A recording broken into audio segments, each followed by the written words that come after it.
오늘도 뜨거운 이슈 시원하게 풀어보겠습니다. 킹스맨 윤준권 YTN 아나운서 나오셨습니다. 안녕하십니까? 안녕하십니까, 윤준권입니다. 자, 지금 수험생들 수험장으로 이동하거나 또 미리 지금 도착하신 분들도 많겠습니다. 네. 가장 바쁘고 떨리는 시간이죠, 지금. 네, 그렇습니다. 오전 8시 10분까지 입시를 완료해야 되니까 지금 약 1시간 정도 남아있는 상황인데 네. 너무 떨릴 것 같습니다. 변호사님도 오늘 그 수험생 학부모 네. 있지 않습니까? 심정이 좀 문자로 어떻습니까? 도착했다는데 네. 제 아내가 눈물이 난다. 그러니까 그 긴장감이 막 학부모도 마찬가지가 아닌가 생각이 듭니다. 네. 저도 수능을 친지 1차 때 수능을 쳤었거든요. 예. 그때 감정이 30년 전인데 그때 감정이 떠오르십니까? 그대로 떠오릅니다. 자, 수능 한파까지가 아니라서 다행인데 네. 그래도 춥긴 좀 춥습니다. 오늘 따뜻하게 입고 가야 되고요. 꼭 챙겨야 할 것 한번 소개 좀 더 해주십시오. 네, 수험표 또 주민등록증 또는 본인을 입증할 수 있는 사진이 부착된 신분증 반드시 지참하셔야 되고요. 또 본인이 코로나19에 확진이 됐다면 KF94 마스크도 반드시 챙겨야 합니다.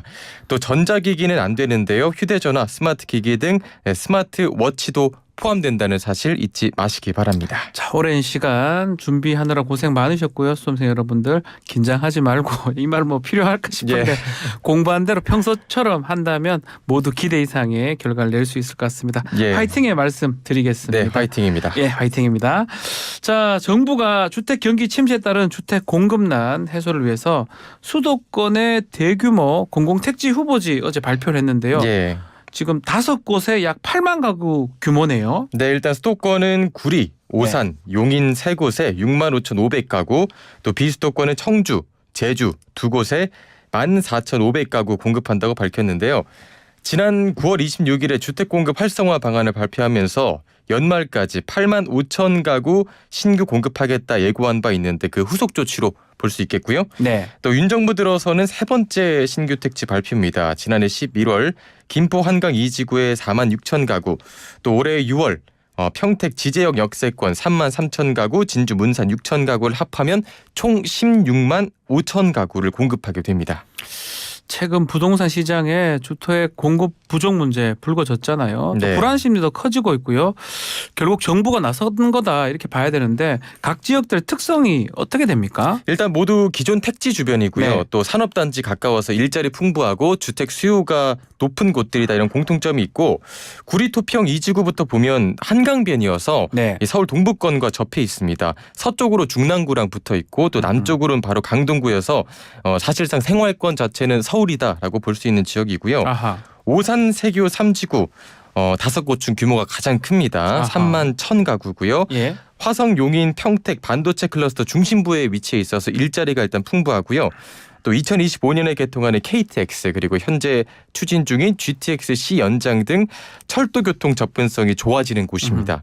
또 용인 이동지구 반도체 국가산단 용인 테크노밸리랑 접해 있어서 IT 직군에 종사하는 인재들의 어떤 배후 주거지 공급이 필요한 지역이고요. 네. 청주 분평 2지구는 산업단지가 신설되고 있고 이에 따라서 일자리 인구가 증가하면서 주택 수요가 늘어날 것으로 보이는 지역입니다. 마지막 이제 제주 화북지구인데요. 제주요. 제가 실제로 제주에 1년 정도 살았거든요. 네. 네. 동부에 있는 곳이고 원도심이랑도 가깝고요. 또 사마지구 화북공업지역과 기존 이제 주거 업무 지역과도 가까운 곳입니다. 상대적으로 발달한 서부권에 비해서는 계획적인 개발이 좀 필요하다는 지적이 항상 나오던 곳입니다. 자, 좋습니다. 이제 첫 발을 내딛게 된다면 공급은 언제쯤 가능하게 됩니까? 일단 2025년 상반기까지 신규 택지 지구 지정, 또 네. 2026년 하반기 지구계획 승인을 완료하고 2027년 상반기에 첫 사전 청약을 받는다는 게 목표고요.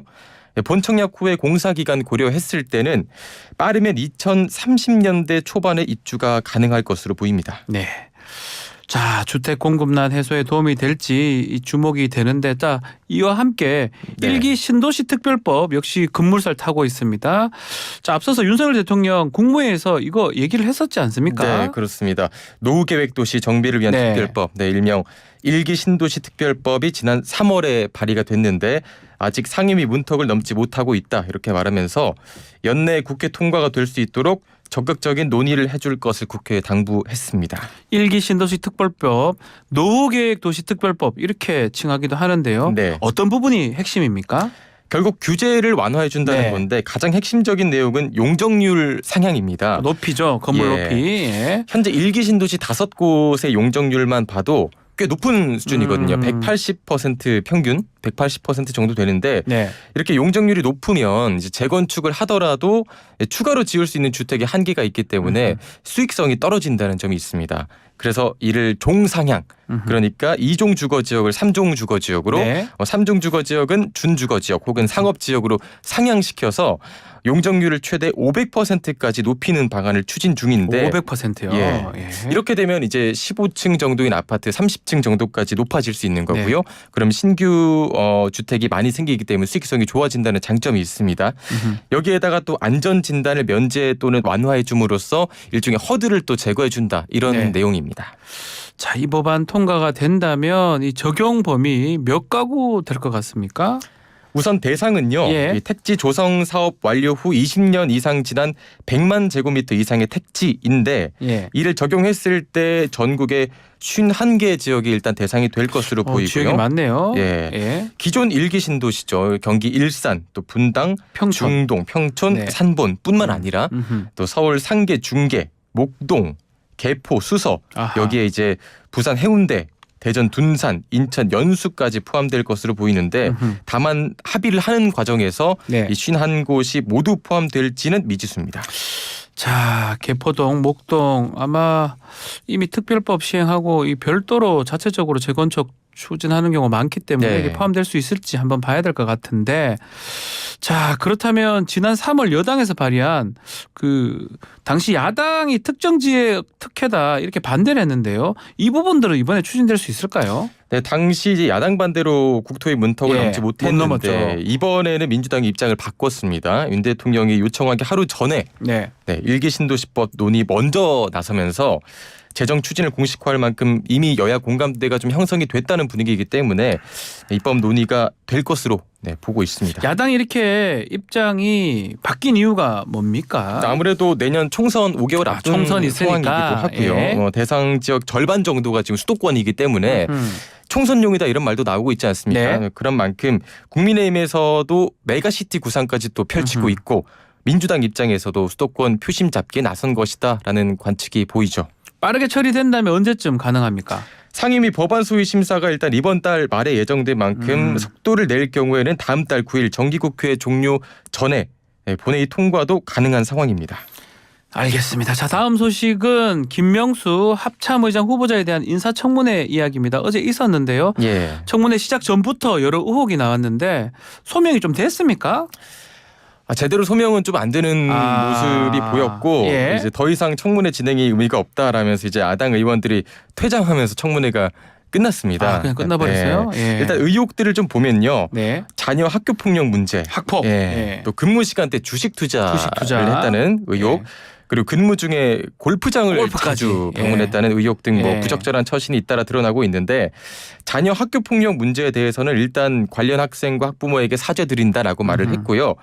인사검증 과정에서 수차례 질문이 있었지만 그런 일이 없다라고 답을 했지 않습니까? 네. 그것과 관련해서는 그 당시에는 그런 일이 있는지 몰랐다. 그래서 그렇게 얘기를 한 거다라고 해명을 했고 주식 논란에 대해서는 주식 거래한 것은 잘못이라는 점을 인정하면서도 아하. 당시에 국방부 국방개혁실 국방운영개혁 추진단에 있을 때다. 그러니까 작전조치위원이 아니었기 때문에 실시간으로 안보 상황을 확인하고 대응해야 하는 그런 자리는 아니었다는 취지로 좀 해명을 했습니다. 자, 그렇지만 당시 북한이 탄도미사일을 발사한 날이었습니다. 네. 뭐 작전 조치 요원이든 아니든 간에 근무 시간에 주식 거래한 거 이건 문제가 될 것으로 보이는데 이건 뿐만 아닙니다. 네네. 또 골프도 쳤어요. 예, 그렇습니다. 북한이 탄도미사일 한 발을 발사했던 예. 지난해 1월 5일 발사 직후인 오전 11시 5분쯤에 주식 약 49만 원어치를 매수한 걸로 일단 드러났고 네. 또 1월 17일에도 북한이 동해로 단거리 탄도미사일 2발을 발사했는데 이날에도 24차례에 걸쳐서 약 1,900만 원어치 펀드를 매수한 걸로 드러나서 일단 문제가 됐습니다. 예. 여기에 말씀해주신 것처럼 골프를 친 정황까지도 드러난 건데 지난해 3월 5일 오전 8시 50분에 북한이 탄도미사일을 발사했는데요. 네. 이날 오후 1시 18분에 태릉 골프장을 이용한 걸로 드러났습니다. 육사 태릉 골프장이요. 네, 그래서 김병주 의원이 이에 대해서 왜 골프를 취소하지 않고 사수했냐 이런 식으로 이제 질타를 했는데 김 후보자는 당시 체크했을 때는 크게 뭐 골프를 치면 안 된다는 제한 사항은 없었다라고 답을 하면서도 골프 약속을 그래도 취소하는 게 적절했다라면서 유감을 표했습니다. 그러니까 네. 금지령이 내려졌을 때는 치지 않았다 뭐 이런 취지죠. 자, 뭐 이 사안들이 다 예민한 거예요. 네. 지금 현재 지금 문제되는 게 주식 거래, 신원식 국방부 장관 논란이 됐었죠. 예. 그리고 김남국 의원 그 상임위 중에 가상자산 거래에서 지금 뭐 제명하니 많이 그런 예. 얘기도 했었고요. 또 자녀 학폭은 대통령실 그 의전 비서관 건으로 또 문제가 됐고 네. 골프는 홍준표 대구시장 또 예. 시끌시끌했지 않습니까?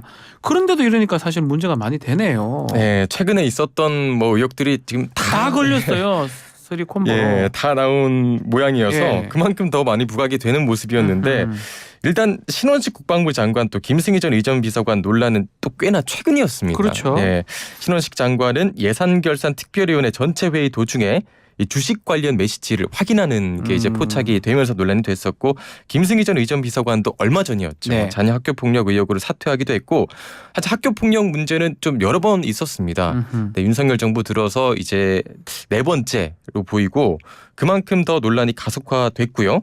최근에 말씀드렸다시피 시끌벅적했던 의혹들이 한꺼번에 이제 나오면서 네. 조금 더 논란이 된 것으로 보입니다. 자, 그러다 보니까 야당에서 낙마를 주장을 했는데 네. 그렇지 뭐 더 이상 할 필요도 없다고 말씀을 했다고 하는데 네. 여당 입장은 어땠습니까? 여당에서도 그렇게까지 옹호만 하는 입장은 아니었습니다. 아, 여당도요. 예, 특히나 이제 주식 거래에 있어서만큼은 예. 좀 엄호하지 않는 모습이었는데 군인이니까. 예, 예. 성일종 의원이 주식은 시간 싸움이기 때문에 업무의 집중도가 흐트러질 수 있다. 앞으로 합참의장을 하게 되면 이런 부분 유념해달라라고 당부를 했고요. 네. 윤재욱 의원도 군의 고위 간부로서 그런 국가적인 위기 상황에서 처신으로서는 좀 부적절하다 이렇게 비판을 하기도 했습니다. 그 최근 효력 정지 검토 얘기가 나오고 있는 9.19 네. 군사합의 여기에 대한 입장이 나왔나요? 네, 군사 작전상으로는 일단 명확히 제한이 있다라고 평가를 했고요. 네. 군사적으로 제한 사항이 없는 것이 적의 기만이나 기습으로부터 대비할 수 있기 때문에 더 좋다고 생각한다 이렇게 덧붙였습니다. 또 네. 한반도 안보 정세와 관련해서는 북한이 대남 도발을 감행할 가능성이 충분하다 이런 견해를 또 밝히기도 했습니다. 네. 자, 다음 소식은 서울 지하철 공사 파업 예고 관련된 소식입니다. 네. 무기한 파업으로 들어간다고 하는데 언제부터 하는 겁니까? 다음 주 수요일이고요. 네. 22일부터입니다. 네, 서울 지하철 1에서 8호선 운영하고 있는 서울교통공사 노동조합이 어제 오전에 기자회견을 열고 오는 22일부터 총파업에 돌입하겠다. 또 파업 종료 시점에 대해서 아직 정해지지 않았다 이렇게 전했습니다. 네. 인력 감축 등을 두고 노사 간 네. 충돌이 일어났고 또 노조가 파업까지 꺼내던 건데 합의 가능성은 좀 희박한 겁니까? 네, 아직 의견을 좁히지 못하고 네. 있는데 일단 핵심 쟁점이 사측의 인력 감축안입니다. 네, 사측은 대규모 적자에 시달리고 있는 상황에서 경영 정상화를 위해서는 인력 감축이 불가피하다는 입장이고요. 2026년까지 2,212명 감축해야 한다는 방침입니다. 자, 공사 측에서 신규 채용을 늘리는 방안 제시를 했다고 전해지는데 어떤 네. 내용입니까? 네, 공사 측에서 일단 하반기 신규 채용을 388명에서 660명으로 당초 예정보다 272명을 늘리는 절충안을 제시를 했는데요. 인원을요? 네. 네. 제2노조는 이를 수용하면서 파업 불참을 결정했고 또 MG노조로 불리는 올바른 노조 제3노조 역시 네. 명분 없는 파업이라면서 불참을 결정한 반면에 제1노조가 이를 받아들이지 않은 겁니다. 아하. 네, 현재 제시된 제1노조 최종 의견은요. 올해 하반기 신규 채용 때 정년 퇴직 인력에 대한 추가 채용을 더 진행하라는 것이고요. 네, 그런 입장에서 제1노조가 지금 받아들이지 않고 있는 입장입니다. 자, 시민들의 발이 되어주는 서울 지하철. 자, 출근길 불편이 없도록 합의점 찾기를 바라봅니다. 자, 오늘 윤중원 아나운서 마지막 네. 방송입니다. 네, 긴 시간 그렇습니다. 아니었지만 네. 지금 우리 킹스맨을 좀 하면서 네. 어땠습니까? 일단 제가 처음 했을 때도 정말 많이 부족해요. 지금도 예. 많이 부족하지만 아닙니다. 그렇지 네. 않습니다. 제가 또 알려드리기 위해서 공부를 하는 과정에서 저도 너무 즐거웠고 네. 또 이렇게 또 함께 할 수 있게 돼서 너무 즐거운 시간들이었습니다. 긴장이 많이 풀리는 것 같은데. 처음에는 정말 긴장했는데 그게 네. 느껴졌는데 지금은 긴장이 그래도 풀리니까 이제 예. 그만 하셔야 되는 상황이 됐습니다. 그렇습니다. 저도 너무 아쉽고 예. 네. 그래도 뉴스킹 킹스맨 또 네. 앞으로 많은 사랑해 주시기를 부탁드리겠습니다. 알겠습니다. 그간 너무 고생하셨고요. 어디 네. 가든지 간에 응원을 하겠습니다. 네, 고맙습니다. 윤준건 아나운서 마치겠습니다.